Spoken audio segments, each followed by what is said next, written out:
Kalyan Kale versus Raosaheb Danve यावेळी 5 मुद्दे निर्णायक ठरतील। सलग 5 वेळा जिंकणं रावसाहेब दानवेंचं रेकॉर्ड ब्रेक करणं जमू शकेल। मराठा एक निर्णयावर आला तरच कल्याण काळे यांना मैदानात टिकून राहणं जमेल। नेहमीसारखा हा विषय नाही। जरांगेंनी कल्याण काळेंच्या मागे ताकद लावली तर 100% जमेल। नेमकं घडलंय का? जालना लोकसभा मतदारसंघातून सलग 6व्यांदा निवडणुकीच्या रिंगणात असणारे भाजपचे नेते रावसाहेब दानवे यांच्या विरोधात कोणाला रिंगणात उतरवायचे हा निर्णय काँग्रेस पक्षानं अखेर घेतला आणि डॉक्टर कल्याण काळे यांना मैदानात उतरवत असल्याचं स्पष्ट झालंय।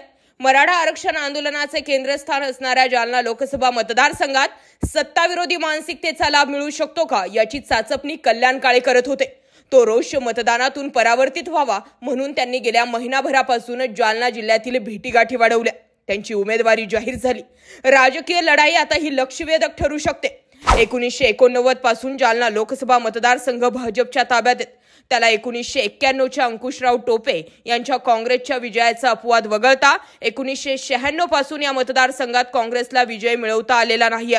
काँग्रेससाठी नेहमी पडणारी जागा असा राजकीय इतिहास असतानाही उमेदवारास अधिक काम करायला वेळ द्यावा, उमेदवारी लवकर जाहीर करावी असं काँग्रेसच्या नेत्यांना वाटलं नाही। त्यामुळे कमी वेळेत सत्ताविरोधी मतदार एकत्रित करण्याचे आव्हान कल्याण काळे यांच्या समोर आहे। जालन्याचा प्रचार तसा खुसखुशीत अंगाने जाणारा, त्याला रावसाहेब दानवे यांच्या भाषणाची शैली कारणीभूत आहे।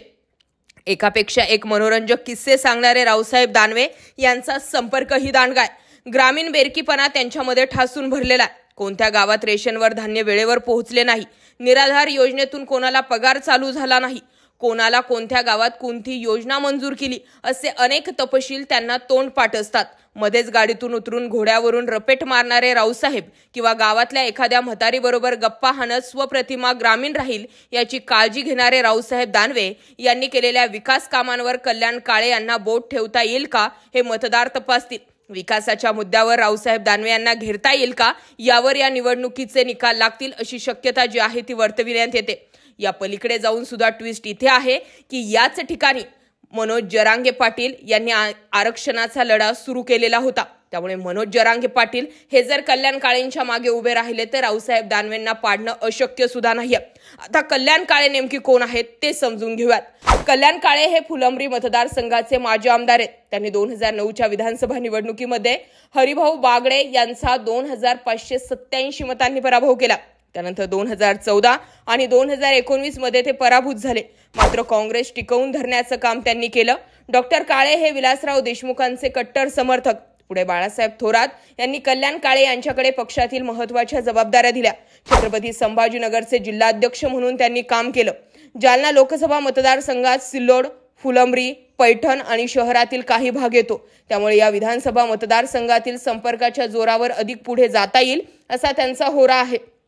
रावसाहेब दानवे आणि कल्याण काळे या दोघांनाही सहकार क्षेत्राचे चांगले ज्ञान आहे। त्यामुळे गावागावातील विविध कार्यकारी सोसायटीच्या राजकारणापासून ते गावातील प्रमुख कार्यकर्त्यांना आपल्या बाजूने वळवून घेण्यासाठी अनेक योजना ते तयार करत असतात।